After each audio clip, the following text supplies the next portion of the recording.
Welcome to the Shropshire Lads podcast, where a bunch of simpleton hobbits talk about things they don't fully understand. On this episode, we discuss politics, tribalism, and extinction, and then bring the tone right down with our news story of the week. Enjoy. Do you follow the Donald on Twitter? I don't. I'm not. The leader of the free world. Oh, this is good. There we go. I do indeed. Of course I do, yeah. I don't necessarily think that he should have got in, but he was the lesser of two evils. Yeah, the man is a genius as well. He's a business genius, of course. And I was being sarcastic. No, but he's a business genius. He knows how to work his way around business. Mike Astley's a genius at business, but he's still a bellend. Mm. Rick Astley. Oh God! I thought that, but I didn't say it. I think you should definitely give that up.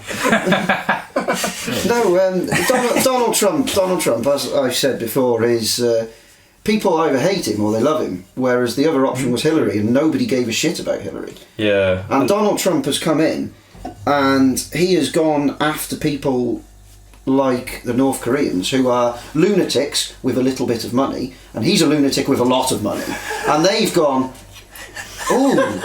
Usually, when somebody like Barack Obama's in, who's a well-spoken man, he's not really allowed to say, we're coming for you bastards, do something to us and we'll come at you with everything we've got. So they can just go around, they're like a little nephew who can run around and be a little bit of a bellend, but all of a sudden your sister brings home a new boyfriend who says, touch me kid and I'll kick you in the fucking head. And then the little nephew goes, I'm pretty scared of this guy. Yeah. I'm not going to touch him anymore. Donald Trump. And starts behaving. Yeah, that's Donald Trump. To be fair, is he not the first US president to actually end up in North Korea? Yeah. Is it? Yeah, he sure is. Oh, what, no, I never made the trip. Well, no, they weren't invited. They weren't invited, but no, they're scared of him, so they have to bring him over because they're like, you are more of a crackpot than I am. If we know enough, what about Bernie Sanders? You were Bernie Sanders. He had a heart attack. Did he? Recently. Wow, stop. Let's pick on a guy who's nearly dead. Who can't fight back? I've just gone after Trump. Yeah. And you've picked on a guy... No, I just pick on a guy who's dead. No. He's not dead, he's still alive. Well, he will be after he's dead. Isn't that they've just Bernie's? Apparently they've just scaled back his campaign duties, so he's not doing as much. Oh damn. And Joe Biden's the funny one because they're using like a campaign of keeping him away from the public. It's like denying anything, anybody to hear anything he's got to say because he's just gone a bit mental. He's just a raging socialist now. Maybe he's realised that that's what you need to do to get the presidency. Just go nuts. But what Trump does well is he just says it how it is, but he's also inanely stupid. So exactly. But he'll just say it's like the North Korea thing. He'll just say, like "calm down, Rocket Man" on Twitter. He'll just do. What president would do that? Like Absolutely. You said, Obama would never have been able to do that. But that's part of what I think people like about him because he's so stupid. He's almost relatable, so people are like, well, I fuck up in my life, in my job, and there's a dude right at the top of the most powerful country in the world who's fucking up all the time and saying things that don't happen and, putting his foot in it, and it's almost like the character is appealing to people because in the sea of politicians that are all the same and bland and can't say anything because they're worried about saying something wrong, Donald Trump comes along and just says something wrong and fucking owns it. The best thing I heard about Donald J was the fact that he wakes up in the morning and he's got like 16 TVs in his room, or an A room in his house, and they've all got different news channels, and if he doesn't like what's on the news, he'll just tweet something until it all changes to him saying like whatever he finds. It's just like proper super villain sort of stuff. That's probably true as well. I can believe that. No, but think about how clever that actually is. That's actually clever. Yeah, people think he's stupid, but he might be, ridiculous. He's so in control of his marketing. He's owning it, and that's what he does really well. Is he something like that? Will happen, and he'll get everyone's attention and be like, "Look at me, I'm Donald. Everything's great." See, Arnold Schwarzenegger. Yeah. No, but you're right. I bet there's got to be some truth to that because apparently he's addicted to Fox News and Sudafed from the UK. Yeah, apparently, because it's pure. It's like because it's from the UK. It's really like strong and effective, whereas in America it's like mixed down to the point where it's not really as effective at all. Didn't they use pseudo in Breaking Bad to make meth? It's got amphetamines in it, so that's why. Just saying. It's like you just pop a shitload of Sudafed and you'll be flying. You'll never have a cold ever. Oh yeah, that's why it's so orange, maybe. Maybe, and why he's always sniffing. It's like, you know, there's videos where he's and they spliced it all together, all the Donald sniffs. That's because he's really old. How old is he? 72. Is that what he is? I've He's made pretty that up. close to death.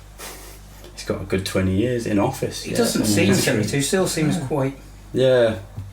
Sure. He's had the same hair for the last like 30 years. Well, Plastic, yeah. Like fiberglass insulation will do that to him. Fiberglass. Oh, that itch. He's going to live forever, isn't he? He is going to live forever. What do you reckon is going to happen next? 4 more years. You reckon? Absolutely. Yeah. I think you might be right. If the Democrats push Biden, I think Donald will win again. Yeah. The sheer fact that he's not been assassinated or someone's not even made a clear assassination attempt on him blows my mind. Unless, of course, this impeachment comes through. But then his own people aren't going to impeach him. Yeah, I don't It's not, understand that. no. He's not actually done anything specifically. It's just he's doing things out in the open that everyone does behind closed doors. Yeah. That's the genius of it. Yeah. And Yeah. I've heard it's a perfect phone call. It's just the branding, isn't it? You just know perfect phone call. But yeah, no, I think good old Trump could have another 4 years. He will. Quite comfortably. He absolutely But it's will. funny though because Obama got him with a lot of celebrity press as well, and it was like kids look up to celebrities and people follow celebrities because of the life we lead. But no celebrity seems to like Donald Trump. They're all very anti-Trump, and yet he'll still get votes. He'll still maintain things. I think it's the same in this country. There's a lot of quiet people that probably do like him, but just know that the backlash would be so tremendous. Yeah. They would ruin their career, Oh, especially if Boris. they were like, an actor. If you Yeah, came out and yeah. said Trump's all right, your acting career would just go down the can because it's That's very true. left wing, LA and Boris, like you said. California. Yeah, or Boris. I'd say he publicly endorsed Boris, really. There's a lot of support for that right wing. Not even like, I'm not talking really hard right, but you know, like right thinking, like the Tories or you know the Republicans. There's definitely a place for it with a lot of people, but like you said, they don't really bring it up for fear of getting lambasted by socialists who are just like, you're a fucking racist. Well, They probably just keep quiet, don't they? the best way to be is just it's as central as you can, but slightly to the right, because you stop people walking all over you, and you know you get stuff done. And I think you're a bit further than slightly to the right. I'm not necessarily further. It's just like, I mean, I don't really agree with what Ceausescu did, or Pol Pot, or you know Idi Amin. So I don't want that in this country. But Hitler had some great ideas. No, well, that, Times man of the year. well, that's what Hitler, it, thank you. that's what will happen in this country. I don't really fancy the Cold War. I don't really fancy going back to having 3-day working weeks and never having any money and 3-day working week. burning. Yeah, that's on what board it'll with be. that. That's what it'll I'm be. subscribing to that idea. I will raise you a no-day working week.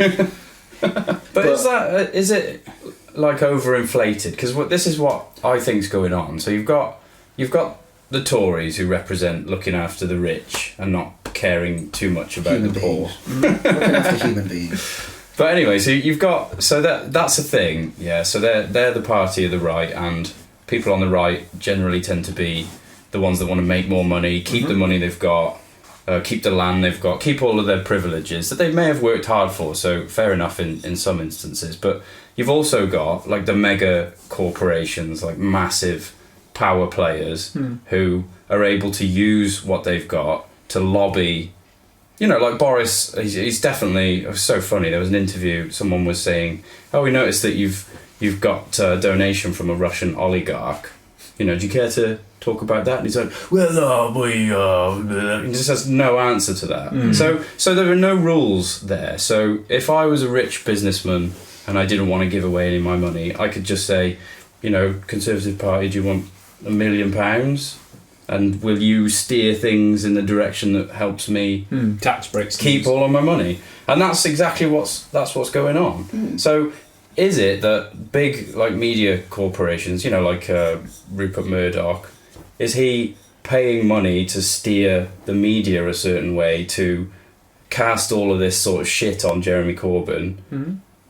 And make us all feel like this, because I think that feeling of like just having a bad feeling about Jeremy Corbyn, connotation, a lot of people don't actually have a basis for it. They just feel it, and they feel it, I think, because they've been bombarded ever since he became the leader of the Labour Party with this kind of press. Yeah. The problem is with voting, I've always been a big believer that uninformed idiots shouldn't vote, so I've ruled myself out. So I'm pretty much.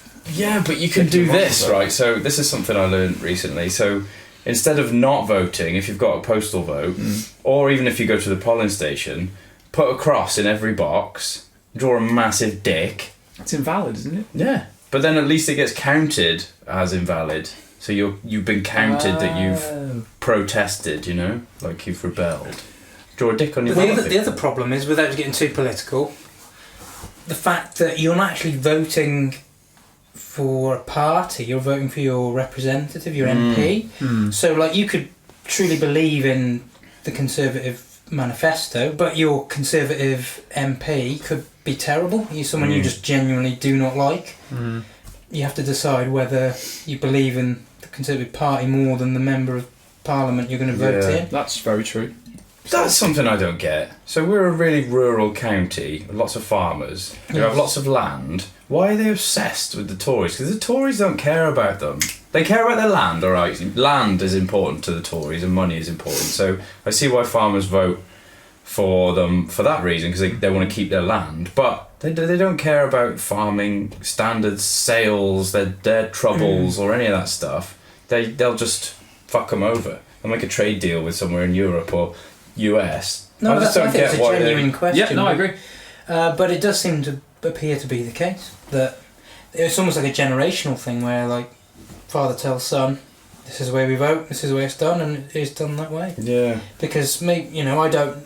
I'm not in the industry, so I can't comment. Maybe the Conservatives are better on farmers' lands and farming. Yeah, I just don't know. It's just bizarre, isn't it? You see all the flags, not the flags, but the names. If the media was telling you that Corbyn is a communist, then obviously the communists took all the farmers' land. That's pretty, if you're reading to history. Yeah. Without any offence to farmers, we know at least, I don't think they've read that deep into history. I think there's a lot more money in farming than people think. It's not. Oh, no. I mean, some of these things cost hundreds of thousands of pounds. These tractors and Yeah, stuff. They're all millionaires. And I think the notion for farmers, we're not one, so I can't comment as such, but it might be a case of, like we touched before, not keep the rich richer, but to not take money away from them. And I don't know whether that would factor into it at all. A lot of people, because Shropshire's kind of like a retirement county. Yeah. It's got the highest population. The fact that a lot of people are my parents, they got their house through Margaret Thatcher's policies, and a lot of people, I think, in that sort of maybe age bracket, they were knuckled down and bought their own house. Yeah. Are kind of like not secret Conservatives, but do appreciate No, you're right. Yeah. And I think maybe it's not the farmers. It's just the fact there's like a generation of who are now in their 50s, 60s who got on the housing market due to the Conservative policy of the time in the 80s. But it's the same way so many people from somewhere like Liverpool, for example, are so staunchly anti-Tory because of Margaret Thatcher and what Margaret Thatcher did to their grandparent or their parent potentially. Yeah, similar thing. They hold on to that hatred the same way someone else can hold on to something positive, maybe. But that's what you were saying about being too much of an uninformed idiot to vote. If you've not really researched it, all you can really do is go off your feelings. Yeah. And we should all really research it, but who's got time for that? But also, imagine if you researched it loads, and you were like, right, I'm voting for randomly. Say it was Lib Dem. So you said, actually, I've looked into it in depth, and they're the best one to vote for. And then you go, I've done that now. Good use for vote. And 2 mates go, I voted Tory.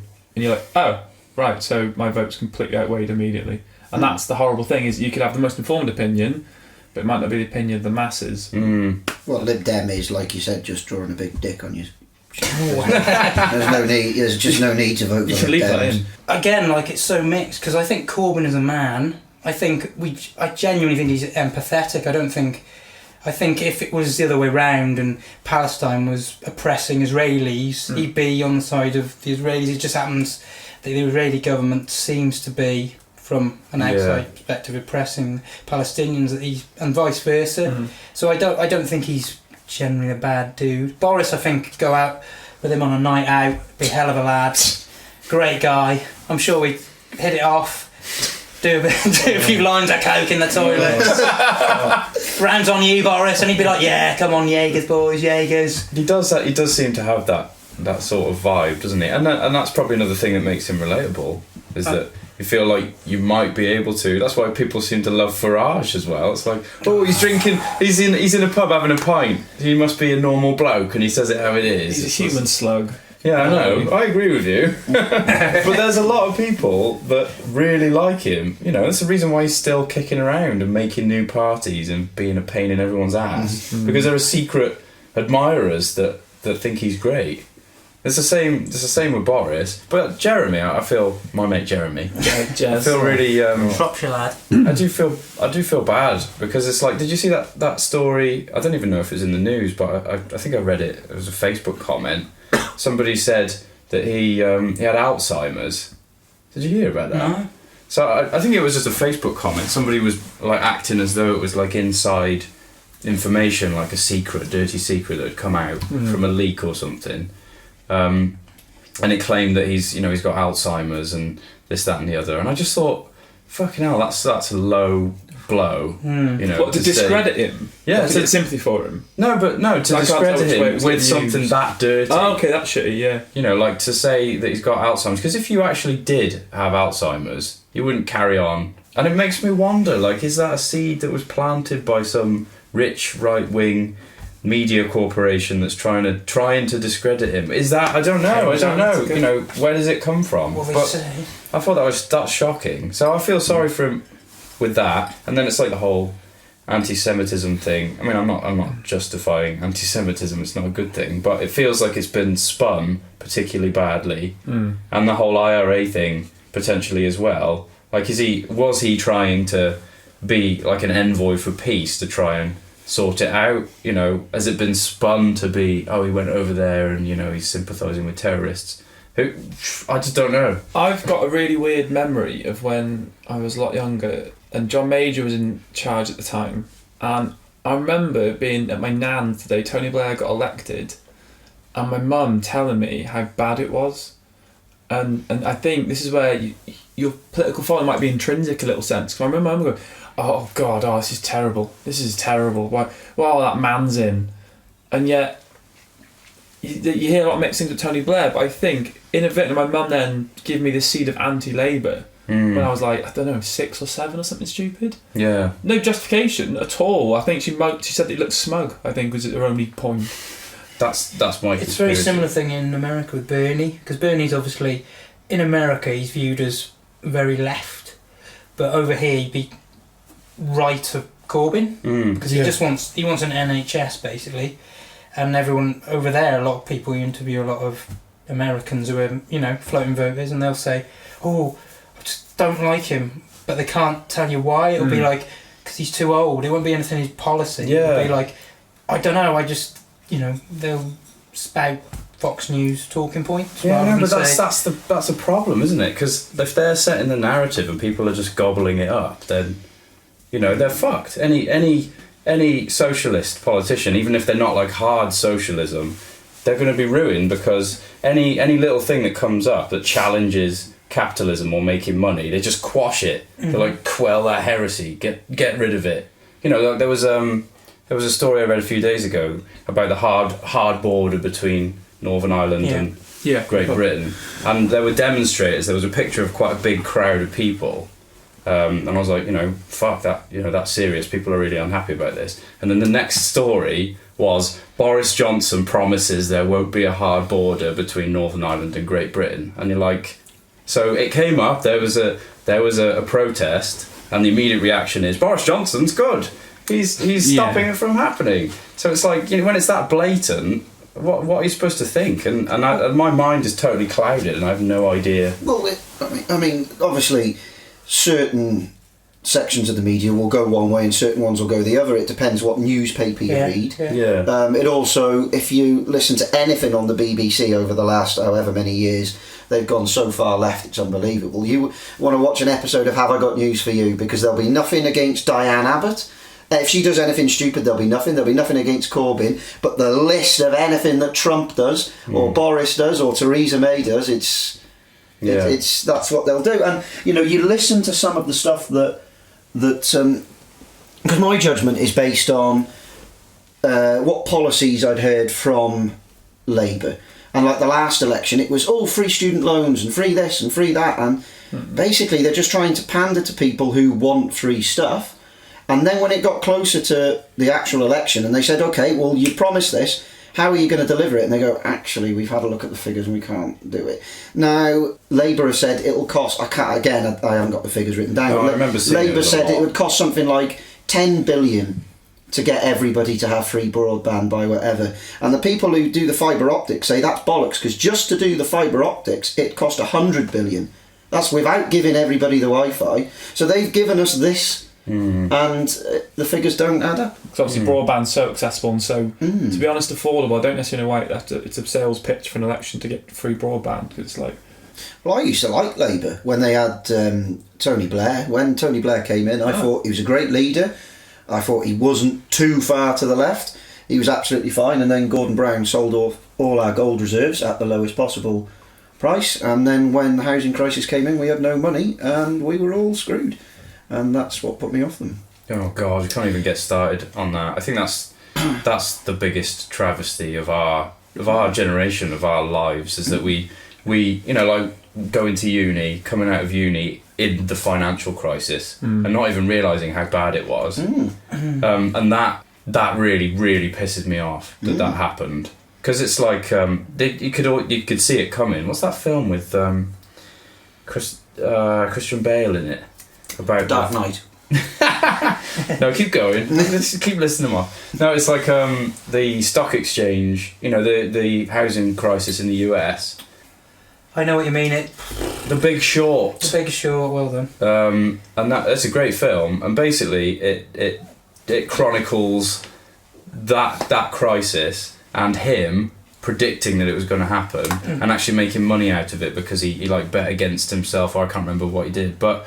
The fact is that, even an idiot could have seen that coming. They're like, we're lending money to people that will never be able to pay it back.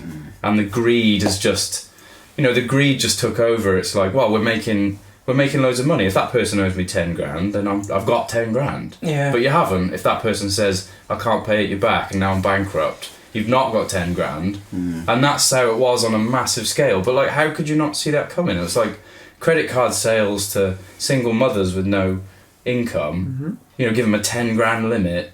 How did they not see that coming? And the regulation afterwards came real hard, as we know, because we worked in that field afterwards. Yep. And it was impossible to sell any borrowing product. But at that time, when it mattered, when you could have prevented the crisis, that it would have been a Labour government that was dealing with that at the time. They just did nothing.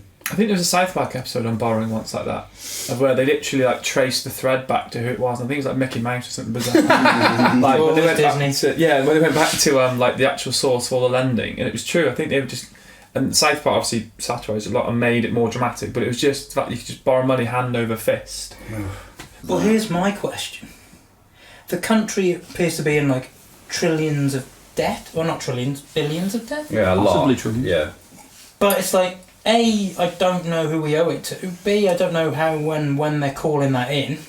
So it's like, if everyone's promising, we'll spend $1 billion, the Tories, the Conservatives will say, well, we'll spend $1 billion on the NHS. And then Labour will say, we'll spend $2 billion on, 10 billion. And it's just like, well, if we're racking up the debt and no one's calling it in, we may as well just go all out and just go, why not spend 500 billion? I like the thinking. But I just don't understand, because the Conservatives said we'll lower the debt.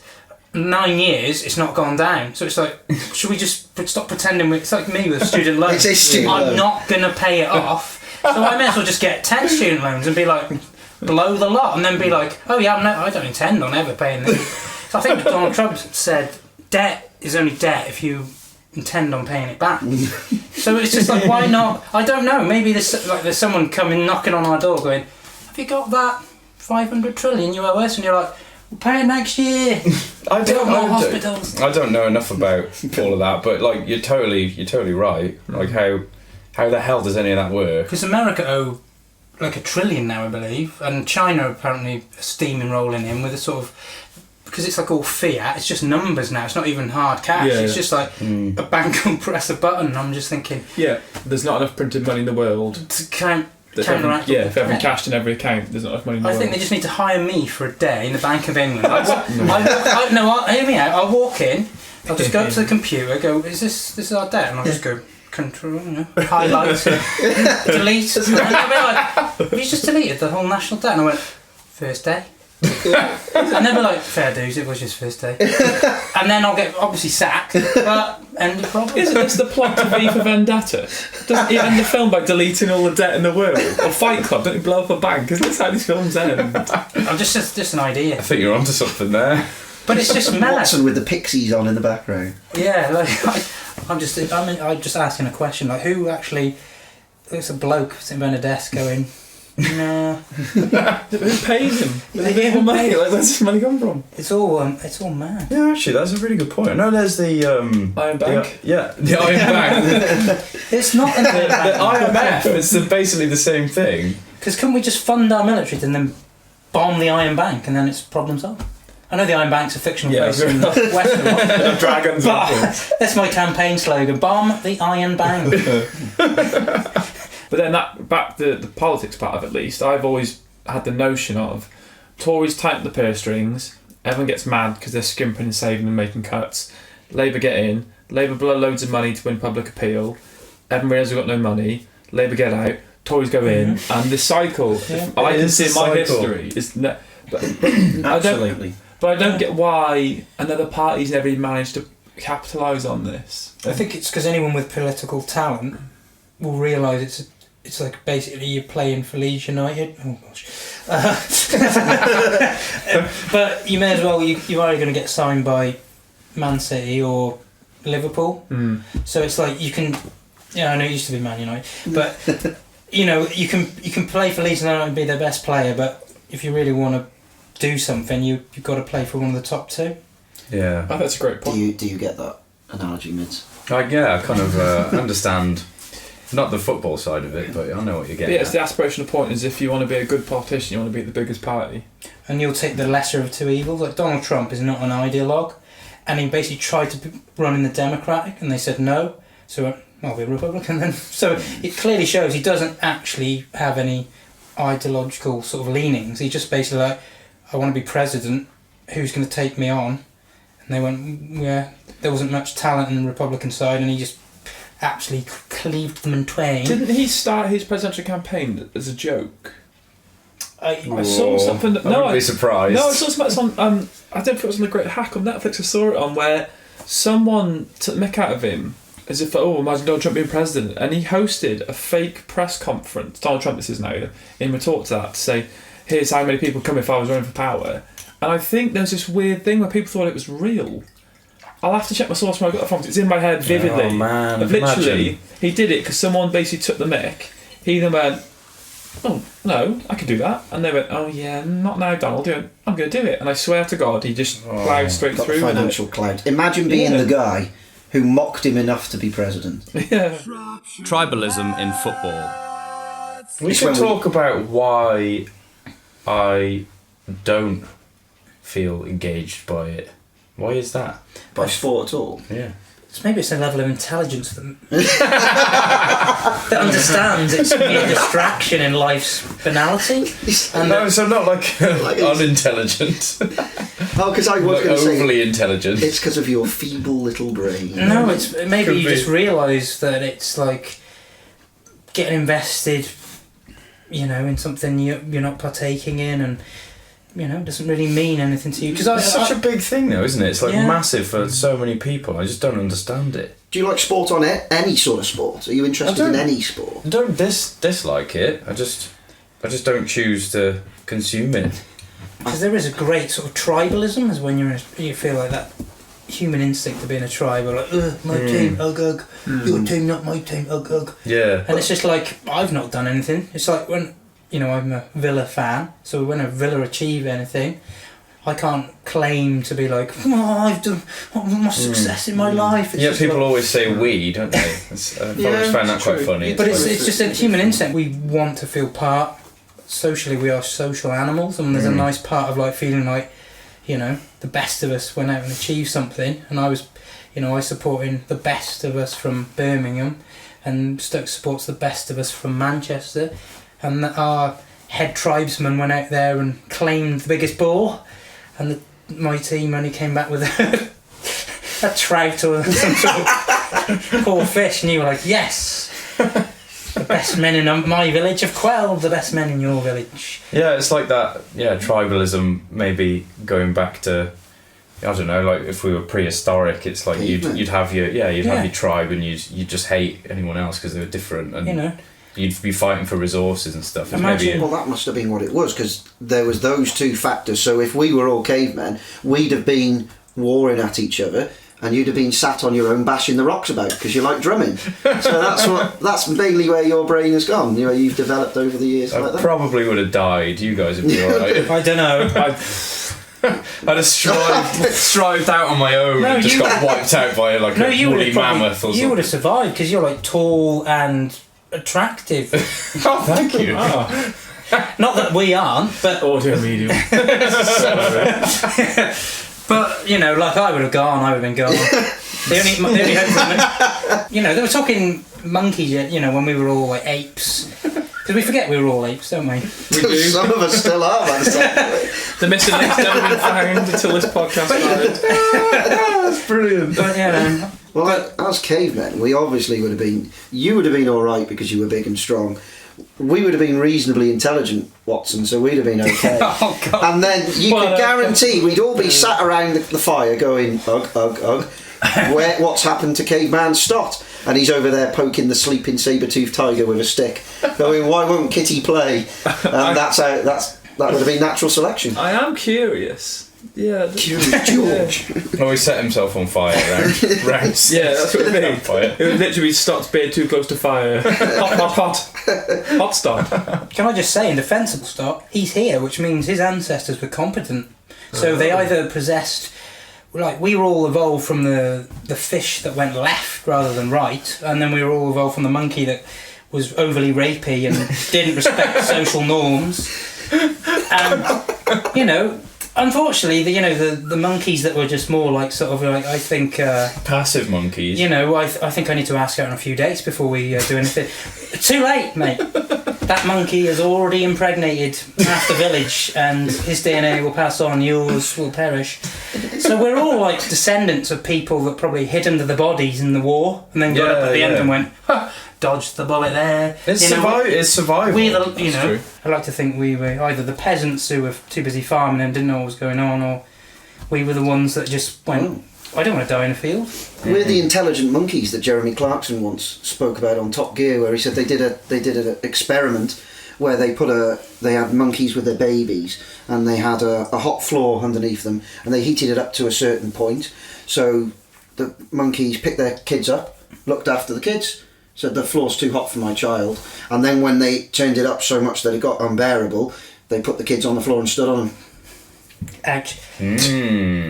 Yeah, it is interesting though, because we've all got that self-preservation. Yeah. We've got the ability to think and rationalise and do the right thing, but when it comes down to it, those instincts are going to take over. Like, if you're going to die, you're going to try and do something about it at all costs. Isn't the point, sorry to cut you off, the more, especially with our offspring though, isn't the idea that we die for the offspring in theory? Isn't I don't know. It should be. Some people will, and I think there's obviously people that won't. I think that's and it's like you don't know. I hope I'm one of the good ones. Yeah.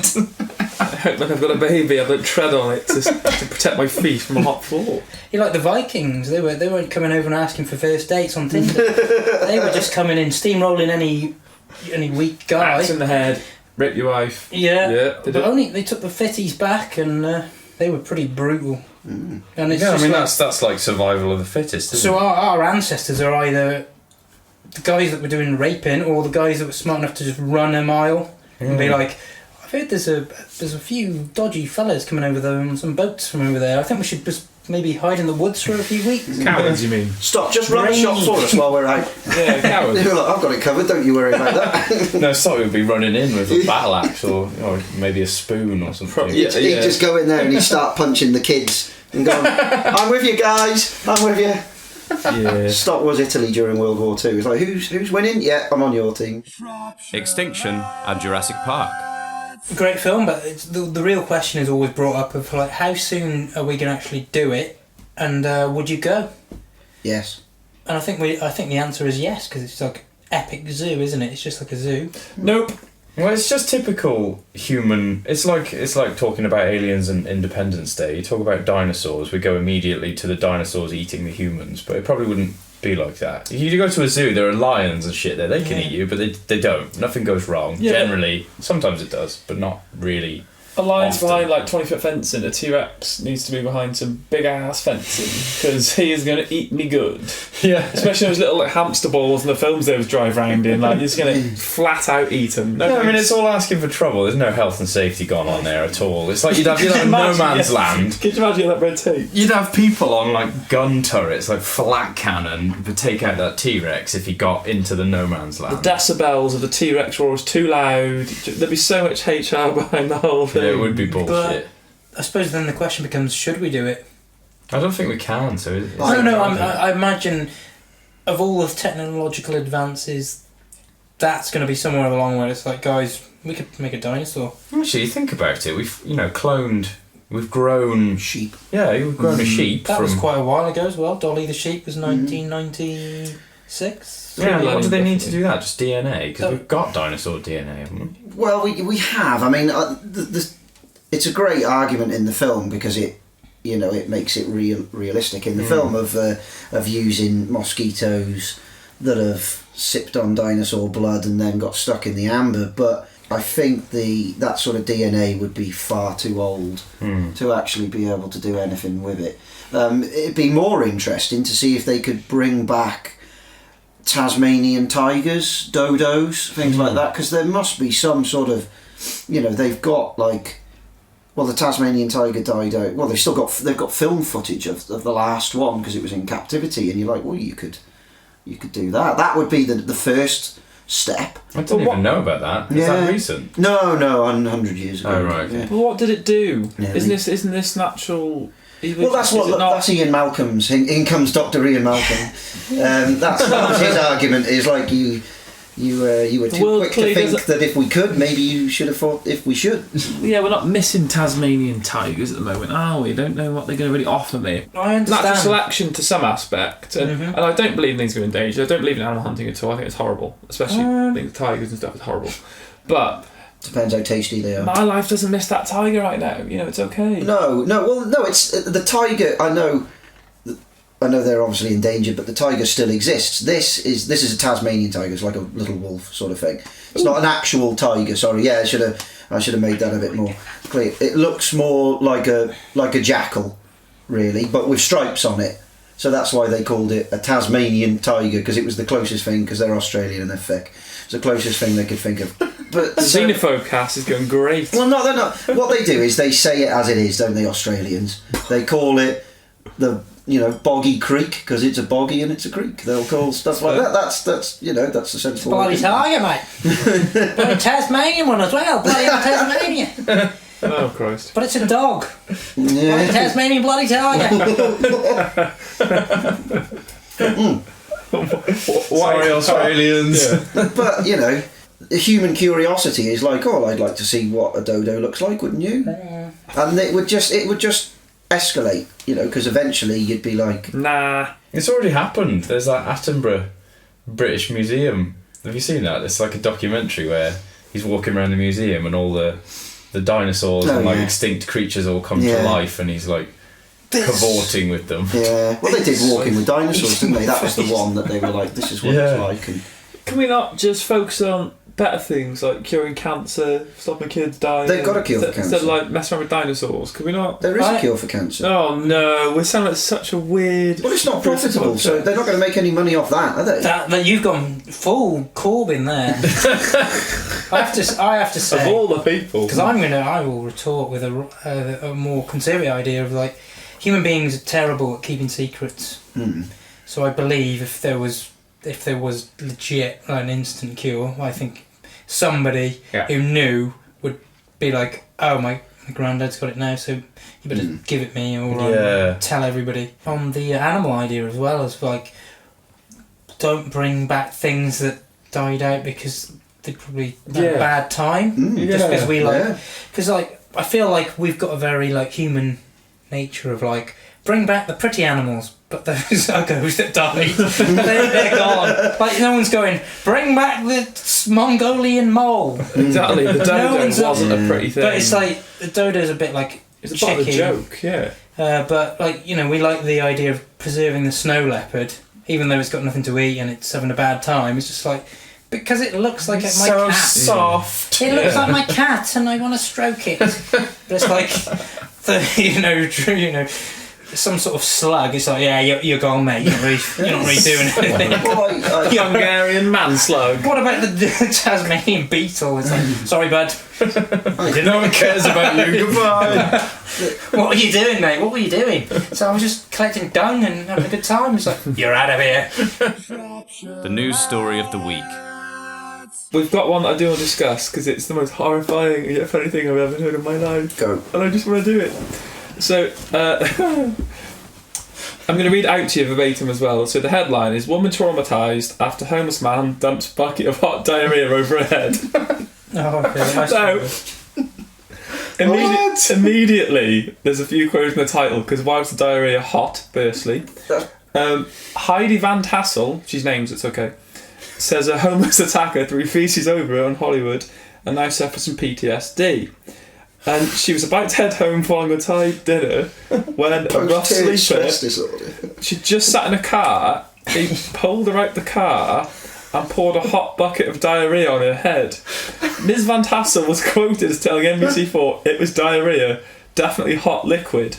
At one point I was soaked and it was so hot my eyelashes were coming off into my eyes. It was all inside my car, but it was so much he just kept pouring it and spattering it on me. Describing the amount of poo thrown at the woman, a paramedic who treated her said it looked like a man was saving it up for a month. Oh my gosh. No, is that real? 100%. And she got rushed to hospital to be tested infectious diseases linked to contact with poo. This is verbatim the article. And the victim will undergo further checks every 3 months. The homeless man who suffers from mental illness was arrested and jailed. So obviously, horrible thing, but that story made me cry with laughter. That is dedication to saving your poo up, isn't That's it? the thing as well. It can't be that mental. He had a long game to play. The person in the ambulance then quantified the volume of poo the lady was covered in. So the moral of the story is that if you're a homeless man and you're stuck on the streets, save your poo up, chuck it at a woman, and you'll get a nice warm bed. Possibly. Oh. Or if you ever see a homeless man with a bucket asking for change, just run the fuck. Give him a lot of cash. Think about the consequences. Well, getting shit-faced. Oh.